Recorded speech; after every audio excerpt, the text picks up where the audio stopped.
Indonesia memiliki beragam suku yang tersebar di berbagai wilayah. Salah satunya adalah suku Dayak yang ada di Kalimantan. Suku Dayak adalah penduduk asli yang sudah menghuni Pulau Kalimantan sejak zaman dahulu. Suku Dayak memiliki 268 subsuku yang dibagi menjadi 6 rumpun, yaitu rumpun Punan, rumpun Klemantan, rumpun Apokayan, rumpun Iban, rumpun Murut, dan rumpun Oddanum. Masing subsuku dan rumpun suku Dayak memiliki adat, budaya, dan tradisi yang hampir serupa. Persebaran masyarakat suku Dayak di Pulau Kalimantan juga tidak hanya ditemukan di wilayah Indonesia, namun juga sampai ke negara tetangga, yaitu di Sabah dan Sarawak, Malaysia. Suku Dayak terkenal dengan tatonya.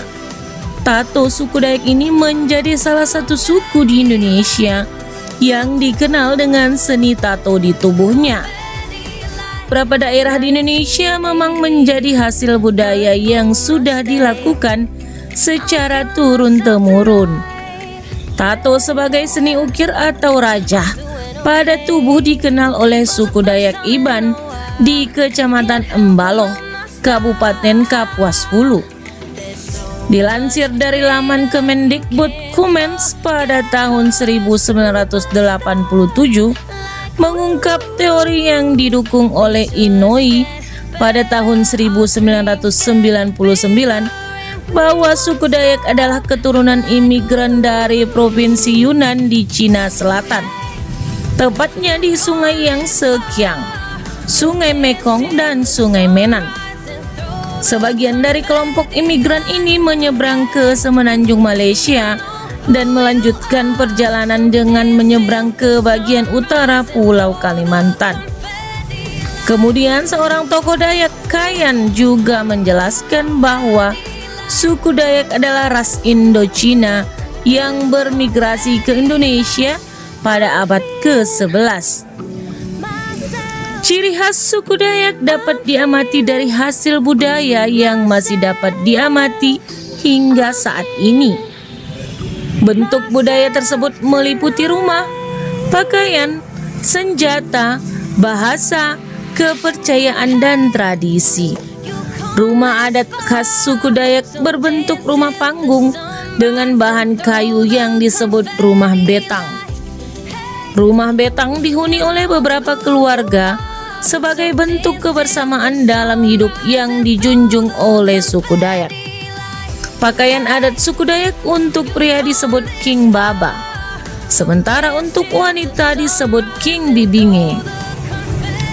Ciri khas pakaian adat suku Dayak tersebut adalah hiasan sulaman dengan motif khas Dayak serta hiasan kepala berupa tajuk bulu tantawan dan tajuk bulu arue yang diselipkan dari burung enggang. Selain itu, ada juga senjata khas yang kerap dipergunakan dalam tradisi suku Dayak, yaitu mandau. Masyarakat suku Dayak berkomunikasi dengan bahasa daerah yang berbeda-beda dalam percakapan sehari-hari. Suku Dayak memiliki kepercayaan yang disebut kaharingan. Walau begitu, kini masyarakat Dayak sudah banyak yang menganut agama seperti Islam, Kristen, Katolik, Hindu, dan Buddha. Suku Dayak dikenal memiliki berbagai tradisi. Beberapa di antaranya cukup khas dan terkenal akan keunikannya. Berikut adalah beberapa tradisi unik dari masyarakat suku Dayak di Kalimantan. 1. Tradisi kuping panjang. Dayak di Kalimantan Timur memiliki tradisi unik, yaitu memanjangkan daun telinganya. Dilansir dari laman Gramedia, cara memanjangkan telinga adalah dengan menggunakan logam atau pemberat yang digunakan seperti anting-anting. Sesuai aturan, perempuan dari suku Dayak dapat memanjangkan telinga hingga dada, sementara untuk laki-laki bisa memanjangkan telinga hingga ke bawah dagu. Selain sebagai simbol kecantikan, tradisi ini juga digunakan untuk menunjukkan status kebangsawanan dan melatih kesabaran. 2. Tradisi tato. Tradisional masyarakat suku Dayak Iban di Kecamatan Embaloh, Kabupaten Kapuas Hulu dikenal dengan tato sebagai seni ukir atau rajah pada tubuh mereka. Dilansir dari laman Kemendikbud, masyarakat suku Dayak Iban diperkirakan telah mengenal tato sejak tahun 1500 sebelum Masehi sampai 500 sebelum Masehi.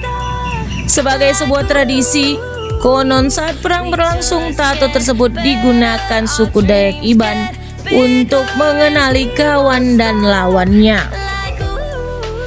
3. Tradisi ngayau.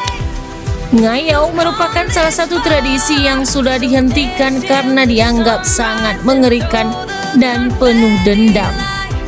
Tradisi ngayau adalah kegiatan berburu kepala suku yang dilakukan beberapa rumpun Dayak saja, yaitu Ngaju, Iban, serta Kenyah. Tradisi ini ditanamkan secara turun-temurun di mana pemuda Dayak harus melakukan pembuktian dengan memburu kepala musuh.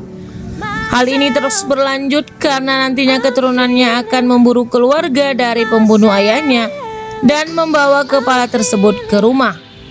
Akan tetapi pada tahun 1874, kepala suku Dayak Kayan mengumpulkan kepala suku dari rumpun lainnya dan menyepakati hasil musyawarah tumbang Anoy yang berisi larangan pelaksanaan tradisi ngayau karena dapat menyebabkan perselisihan di antara suku Dayak. 4. Tiwah. Tiwah merupakan tradisi pemakaman dengan membakar tulang belulang dari kerabat yang telah meninggal dunia. Tradisi tiwah dilakukan sesuai kepercayaan keharingan oleh masyarakat Dayak Ngaju. Ketika melaksanakan tradisi tiwah, keluarga yang ditinggalkan akan menari dan bernyanyi sambil mengelilingi jenazah. Menurut kepercayaan, tiwah dipercayakan mengantarkan arwah dari orang yang telah meninggal agar mudah menuju dunia akhirat, atau disebut pula dengan nama Lewu Tatau. Demikian History Indo, jangan lupa like, comment, and subscribe.